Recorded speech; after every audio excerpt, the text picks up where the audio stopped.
महाराज एक गिलास पर एक सोने का सिक्का फ्री। अब ब्राह्मण देवतक मन में लोभ बाढ़ा।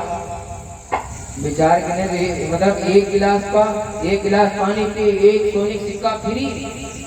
वही समय ब्राह्मण देवता ने एक गिलास पानी फिर पी लिया। विचार करने अब तो धर्म नष्ट भी गया, एक गिलास पानी पी लेने, लो एक गिलास हो पी नहीं शायद तो एक सिक्के सोने का मिल जाए।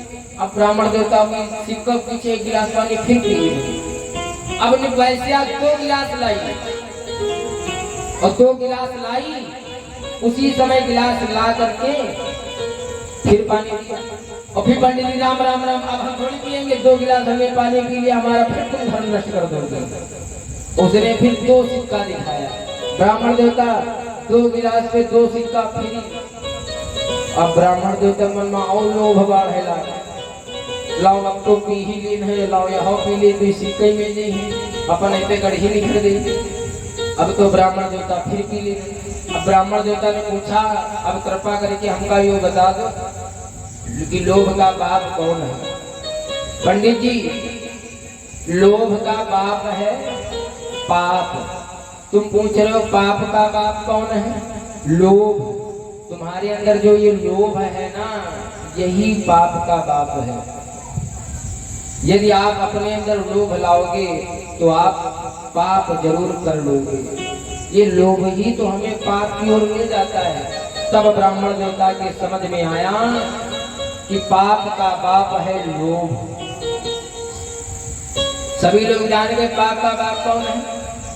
अब कौन आवे जो पूछे पाप का बाप कौन, कोई तो हमका पता है, पाप का बाप है लोभ। यदि आप अपने अंदर लोभ लाओगे तो सबसे पहले पाप कर बैठोगे। तो लोभ मत लाना, क्योंकि लोभ है जहाँ, वहां तुमसे पाप हो जाएगा, और जहाँ क्रोध है वहां भी पाप हो जाएगा। मैं आपसे पूछूं, सबसे बड़ा शत्रु आपका कौन है? अम्मा हमारी करीब पड़ोसी है, हमारा पड़ोसी ना है। अच्छा तुम्हारा पड़ोसी, अच्छा हम कही सबसे बड़ा शत्रु जानते हो तुम्हारा कौन है? सबसे बड़ा शत्रु तुम्हारा है ये क्रोध। सबसे बड़ा शत्रु है तुम्हारा क्रोध। क्रोध में मनुष्य न जाने क्या कर डाले, कहो आदमी का मार दिया तो कहो खुदे मर जाए। सबसे बड़ा शत्रु है तो हमारा क्रोध है। ये पड़ोसी नहीं है, पड़ोसी ये क्रोध नहीं है। क्रोध है, क्रोध ही है जो हमें पाप की ओर ले जाता है। श्रोताओं हमेशा याद रखना, जहां पर तुम क्रोध लाओगे वहां तुमसे पाप हो जाएगा।